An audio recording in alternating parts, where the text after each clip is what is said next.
All right. For this week's poll time, I asked the question, given the rising costs of lightning lanes at Walt Disney World, what is the maximum amount you would pay per person for lightning lane multi-pass?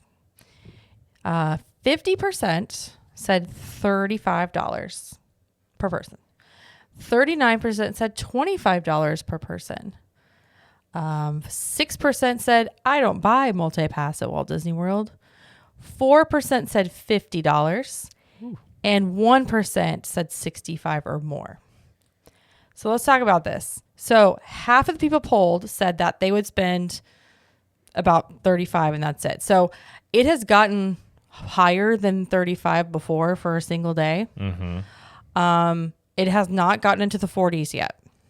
It's teetering that line. It's getting up there. I think they're just going to do dollar by dollar because they just had that dollar increase.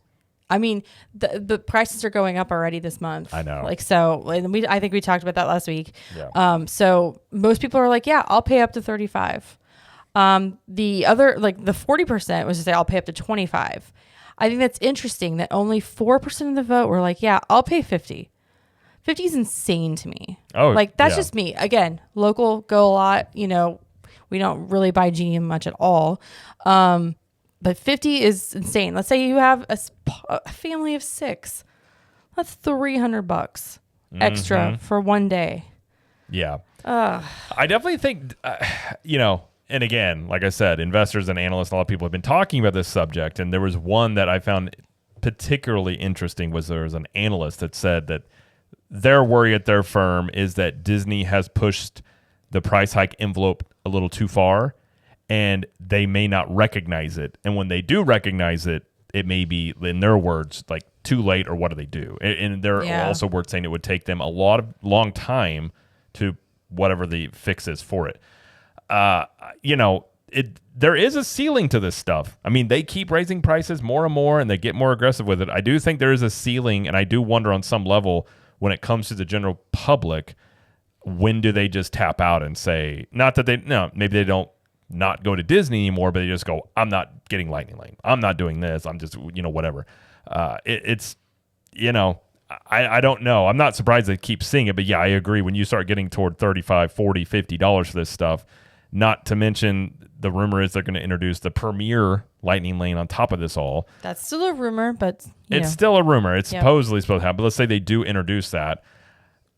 This is a lot of added expense on top of the tickets and everything else that, I think sometimes people refer to this as microtransactions. And when you're talking the video game world, people hate microtransactions, which is like you buy a game and basically to play the game how it's advertised, you have to buy extra things inside the game, which is essentially kind of what Disney does, which is like your ticket is the gate in, but then if you really want to experience everything, you don't have to, but you're sort of, it's encouraged that you buy these things. It makes you wonder. I just don't know long term how this will all go. That's a question I have. Is just long term with this stuff. Is like, how does this look 5-10 years from now? How do people react to it? And all sorts, stuff like that. Well, here's a comment I want to read. So this is from Heather. She goes, I don't think this is something we are going to get away from. So I sort of budget in now. We aren't locals, so we want to make the most of our time.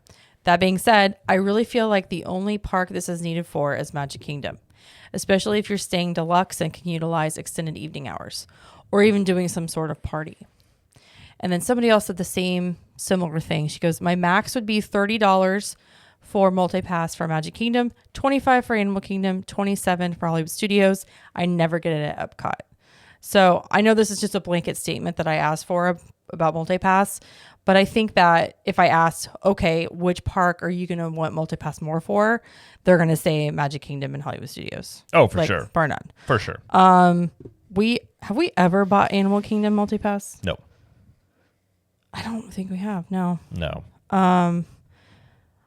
Yeah, it was just an interesting question, and the results, not that they shocked me, but I figured people would want to pay more, or we'd be willing to pay more, up to $50 for the same.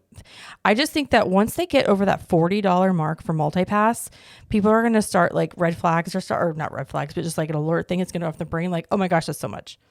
Can't do it. Well, this goes into my argument. Yeah, and I'm not the only one that's had this argument, but my whole argument against Lightning Lane and charging for these things is, I think in general, most people budget whatever they're going to budget for on their vacation. So let's just use a straight number and say $5,000 for your whole trip. So if they're charging for these things, they're going to work those into the budget, and they're just not going to buy, say, as much food or merchandise or whatever the case may be. So yes, Disney does show this revenue source, and they can, and the data leaks that or hacks that came out show that Disney's made almost $800 million since they introduced Genie Plus. So it's definitely that's insane. Absolutely. But at the same time, I do believe that if you just went back, now I'm not saying they're going to, but let's say you went back and just fast passes were included and all these other things, that people would then spend more money on food and merchandise and these other items. So by them charging for this, I don't necessarily think it changes the amount that people do spend that go. I just think they spend less in other areas.